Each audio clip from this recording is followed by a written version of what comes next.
কিছু নারীবাদী মাইয়েরা রাস্তার মাঝে বই সিগারেট খায়। পররাষ্ট্র উপদেষ্টার পদত্যাগ। রোজার দিনে দিনে দুপুরে সিগারেট খায় আর এর প্রতিবাদ জানায়। মুসলমানের ঘরে জন্ম নিয়ে ওরা এই যে কানগুলো করতে আছে, এই কি মাইনে নেওয়া যায়? এই লই মই চিন্তা করতে আছে।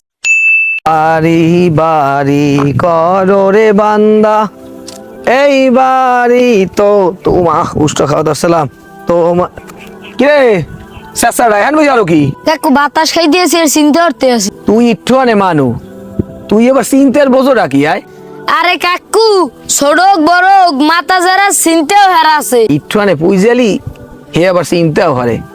তাই আমি এত বড় একটা চিন্তা লইয়া ঘোরাঘুরি হরতে আছেন, ব্যাপারটা মগজে কওয়া যায় না? কাকু মোরা সত্যি কি মুসলমান? মোরা যে মুসলমান হাতে কি আমার কোনো সন্দেহ আছে? সন্দেহ নাই, এরপরও মোর কিছু কিছু জায়গায় কেমন যেন সন্দেহ লাগতে আছে।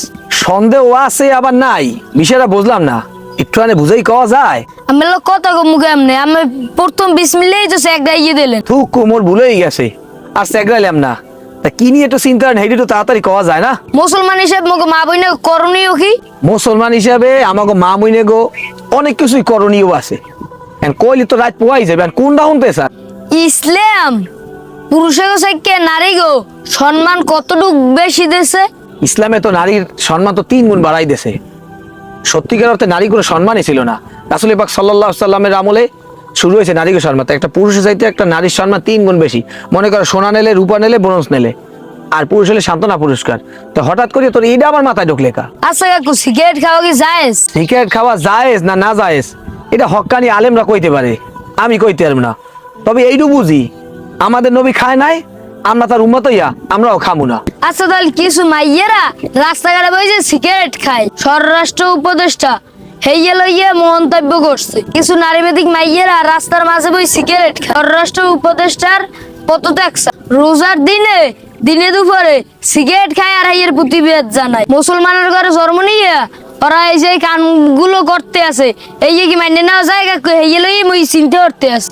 এটা কথা যা কইছো আর যা চিন্তা করতে আছো কোনোটাই খারাপ না। এটা তো কিয়ামতের আলামত। জানি কিন্তু মানি না, দেখকেও না বোঝার ভান করি। আসলে আমরা মুসলমানের মধ্যেই পড়ি না। মোর যদি ক্ষমতা থাকতো তাহলে মুই কিছু করতাম। কাকু আমি কিছু কন? এটা কমুখী কপাল। কথা আছে হাদামালে আদাদাম। তুই আমি যে মুসলমানের ঘরে জন্ম নিয়েছি কোনো ঘুষ লাগে নাই। নবীর মতো একটা নেতা পাইছি, কোনো ঘুষ লাগে নাই। আল্লাহর মতো একজন আল্লাহ পাইছি, কোনো ঘুষ লাগে নাই। কোরআনের মতো একটা সংবিধান পাইছি, কোনো ঘুষ লাগে নাই। অল্পতে আল্লাহ তাআলা দিয়ে দেছে। এখন ঘটনা হইলেও ওরা হইলে মায়ের জাত, ওদের সম্মান করি, কারণ আল্লাহ তাআলা সম্মান দিতে বলছে। ওরা ওই সম্মান পাইয়া সেগড়াই গেছে, ওকে সিগারেট খাওয়া লাগবে গেতে। উচিত কি জানো? মানুষ যখন মরিয়া যায় তখন তার কোনো বেলতে হয় না, তখন কয় পুরুষের লাগিয়া 3 পাড়ের কাপড় দিতে হবে, আর মহিলাগুলো লাগিয়া 5 পাড়ের। কেয়া হ্যাঁ সতর ডাকতে হবে।